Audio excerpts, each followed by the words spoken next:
Bonjour, bienvenue pour ce nouveau journal. Voici les titres de ce vendredi 29 avril. Les professionnels du tourisme ont le sourire.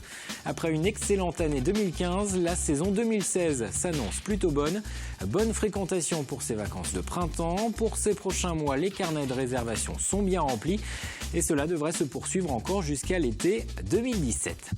C'est un tout nouveau pôle vétérinaire unique en Vendée. Il vient d'être créé. Il réunit sur 2 sites 7 professionnels associés capables à la fois de soigner nos chiens et nos chats, mais aussi les chevaux ou les bovins. Cette clinique vétérinaire est équipée d'outils de dernière génération. Enfin, nous pousserons les portes du château de Némy. Les propriétaires feront découvrir ce dimanche le parc de plusieurs hectares structuré autour de 5 étangs. Une visite proposée dans le cadre de l'opération Jardin ouvert au profit de la recherche sur le cerveau. Attention si vous devez prendre le volant ce week-end, affluence prévue sur les routes. Bison Futé a hissé le drapeau orange dans le sens des retours pour dimanche. Les élèves de région parisienne et des académies de Toulouse et de Montpellier reprennent le chemin de l'école. C'est la fin des vacances de printemps et les professionnels du tourisme ont le sourire dans le département. Le début de saison a été plutôt bon. Les carnets de réservation sont déjà bien remplis pour cet été. L'année 2016 s'annonce aussi excellente que 2015. Pierre Dalicieux. Avec plus de 36 millions de nuitées sur le département, score inégalé depuis 6 ans et une hausse de 2,3% de la fréquentation. 2015 est un bon cru pour le secteur du tourisme. Selon le récent bilan de Vendée Expansion, une satisfaction partagée également par l'Union départementale des offices de tourisme et qui s'explique en partie par la situation internationale. La situation géopolitique, en particulier dans les pays du Maghreb, fait que la population française est restée beaucoup en France et la Vendée en a largement bénéficié. Et c'est l'ensemble de la saison qui a été tout à fait bon et on peut dire que l'ensemble des hébergeurs en particulier en ont bénéficié. Une année 2016 qui s'annonce tout aussi bonne. La plupart des campings ont réouvert leurs portes pour ces vacances de printemps. Et déjà, la fréquentation semble encourageante. On a à peu près 10% de plus de fréquentation par rapport à l'année dernière. Et sur juillet-août, on a une fréquentation à peu près de 5 à 7% de plus. On est déjà complet en fait au mois d'août. Et sur le mois de juillet, on est aux 3/4 complet. Ça s'annonce plutôt bien. D'autant que cette année, ce camping, comme beaucoup d'autres, prolongera la saison touristique grâce au Vendée Globe. Et les professionnels comptent bien profiter de cet événement pour réaliser une très bonne arrière-saison. La période qui va en profiter le plus, c'est la période qui va se situer entre le début septembre et la fin octobre, c'est-à-dire une période où le Vendée Globe n'est pas encore réellement là et où on en parle déjà beaucoup, donc les gens viennent voir. Il y a beaucoup plus de passage, beaucoup plus de réservations et puis les 3 dernières semaines, effectivement, c'est un feu d'artifice.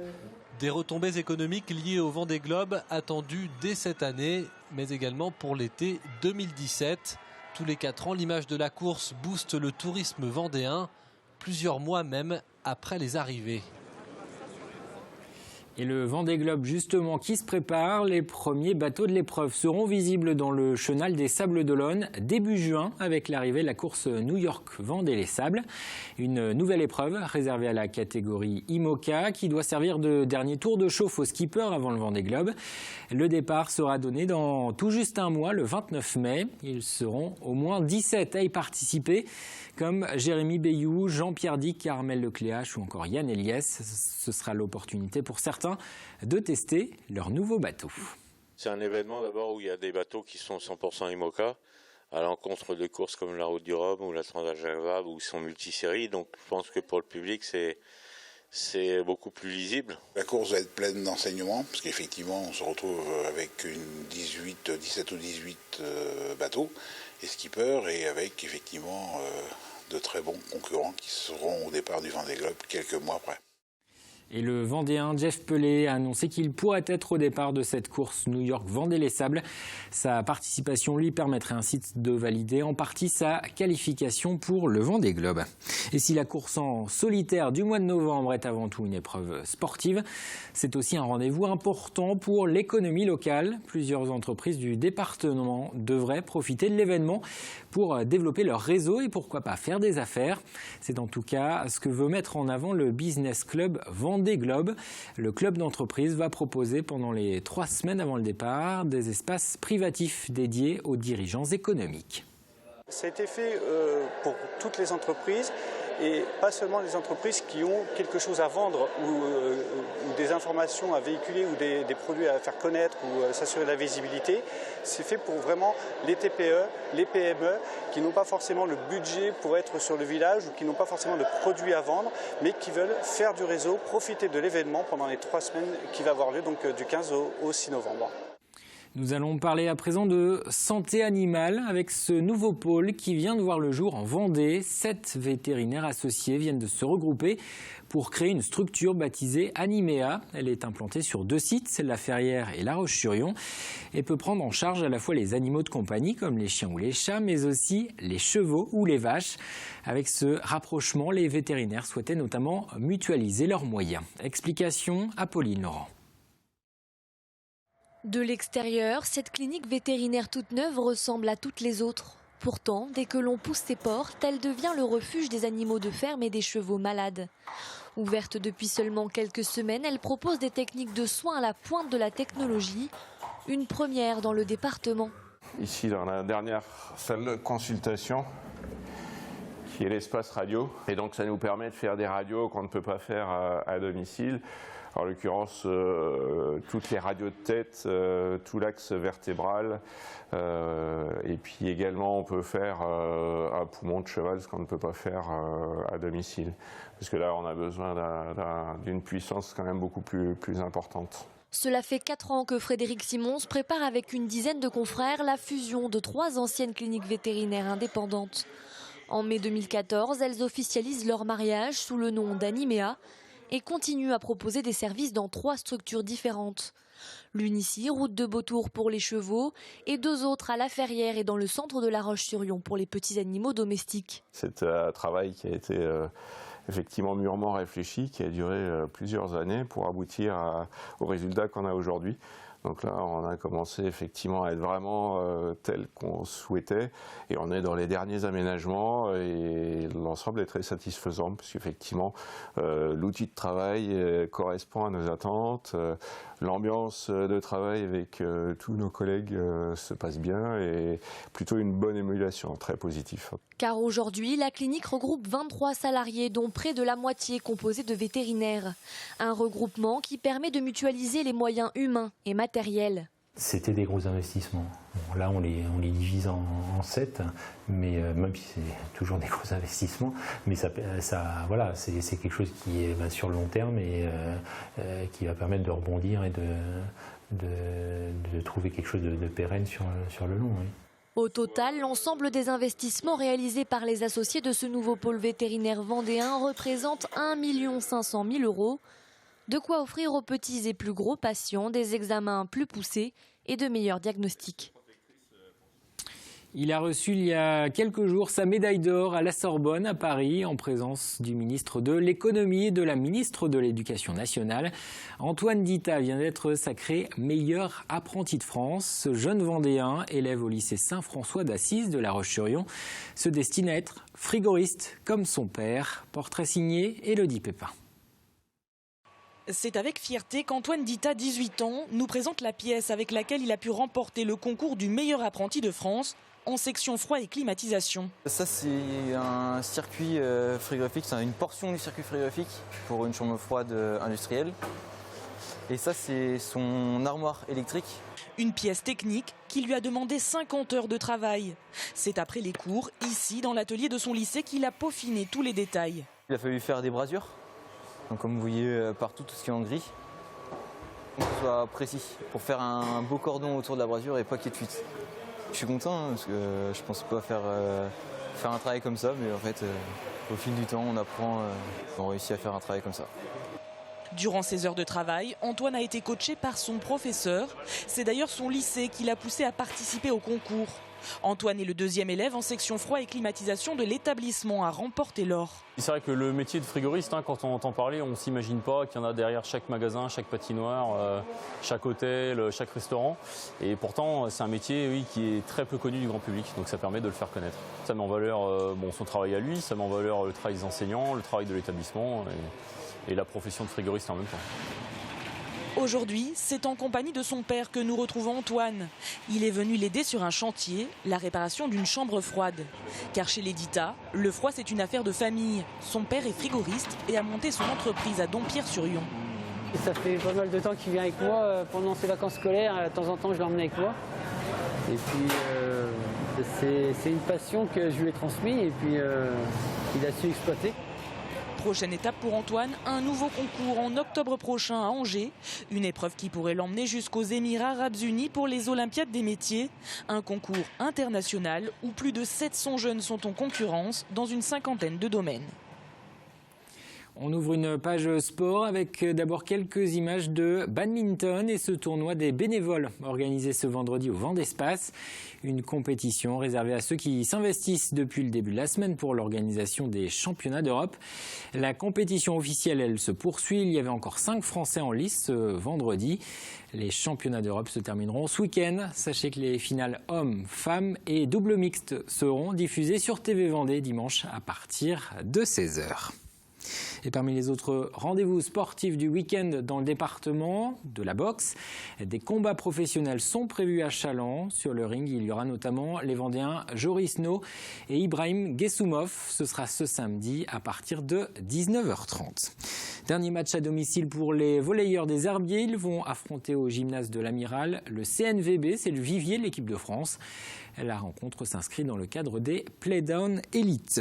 En ring hockey, les joueurs de la Vendéenne sont en course pour le titre de champion de France. Ils reçoivent ce samedi à 21h, salle de l'Angelmière, le 4e du classement Saint-Omer. Enfin du rugby dimanche, 32e de finale aller de Fédéral 3. La Roche-sur-Yon reçoit Drancy, stade Henri Desgranges. Un mot de culture, l'Air d'en rire a dévoilé sa programmation. Le festival d'humour aura lieu du 29 septembre au 15 octobre prochain à Saint-Denis-la-Chevasse et dans 4 autres communes vendéennes. 17 artistes se produiront sur scène, de jeunes talents et des artistes confirmés. On peut citer par exemple Bernard Mabille, Baptiste Le Caplin, l'imitateur Marc-Antoine Lebray ou encore Jarry. L'an dernier, le festival qui soutient l'association de clowns Le Rire Médecin avait rassemblé environ 5000 spectateurs. Je vous propose maintenant de vous évader un peu dans un coin de nature un peu caché. C'est le parc du château de Némy. Il s'étend sur plusieurs hectares. Un jardin structuré autour de 5 étangs où les cyprès côtoient les palmiers. Ce parc privé pourra exceptionnellement se visiter ce dimanche dans le cadre de Jardins ouverts, une opération menée au profit du Neurodon. Grégoire de Châtillon.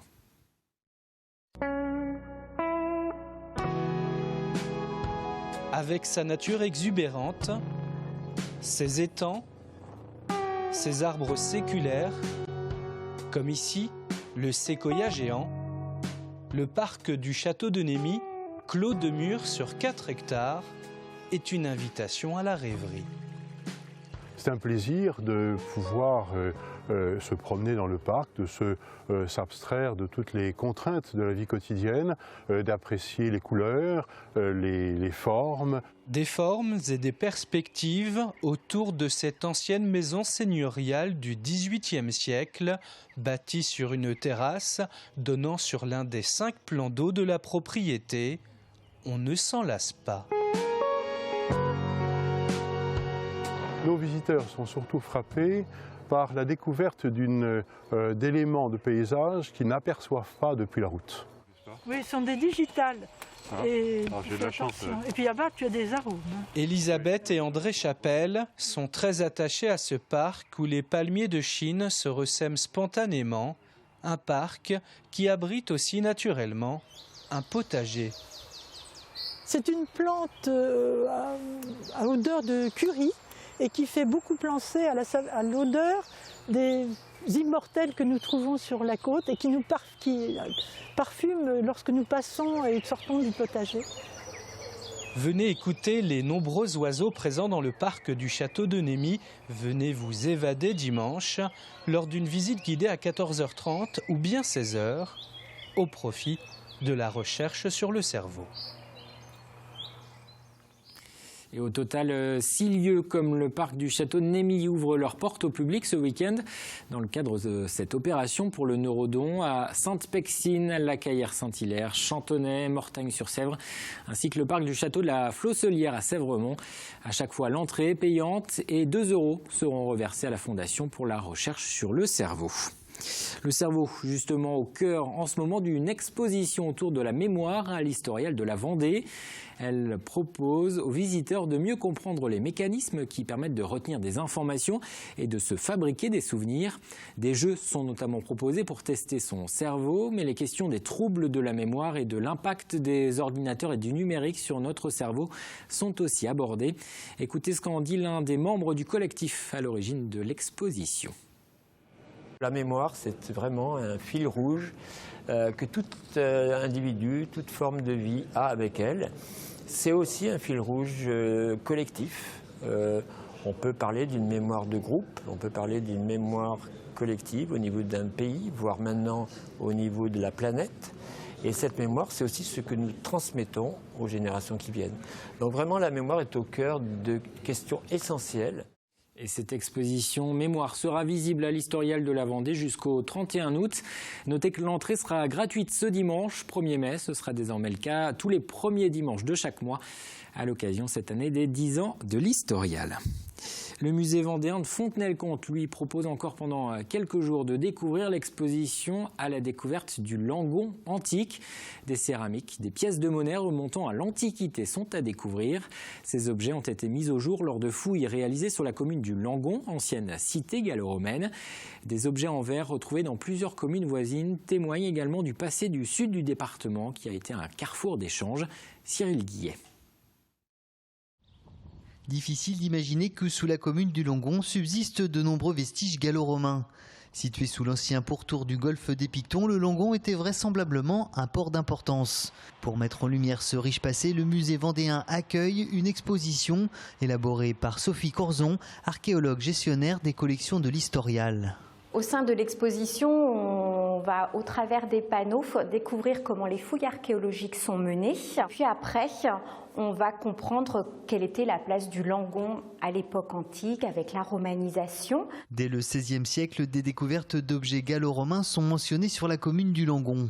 Au XIXe, les fouilles d'Octave de Rochebrune, le célèbre graveur fontenaisien, mettent à jour des céramiques, des amphores ainsi que de la monnaie. Depuis, de nombreuses fouilles programmées ou préventives ont notamment permis de découvrir cette huile. Et c'est surtout toutes les traces en fait qui sont dessus qui sont particulièrement touchantes. Donc par exemple sur celle qui est juste devant moi, vous pouvez voir le début d'un cercle. Donc c'est les traces en fait du potier qui marquait sa terre cuite. Dans cette autre salle, le musée présente une partie de sa collection permanente, soit 2 sépultures gallo-romaines. L'une d'entre elles a été mise à jour à Saint-Médard-des-Prés par Octave de Rochebrune et Benjamin Fillon entre 1845 et 1847. On a vraiment voulu créer un lien avec l'exposition en présentant justement le carnet de Benjamin Fillon quand il a mené ses fouilles. Donc ici, vous avez le carnet qui est ouvert. On peut voir un croquis très rapide par Benjamin Fillon qui représente justement la sépulture qui a été découverte. Parmi les objets retrouvés dans ces tombes, il y a bon nombre d'objets en verre d'une qualité étonnante. Il y avait une véritable maîtrise du verre. Donc la maîtrise du verre, on la retrouve dans la transparence.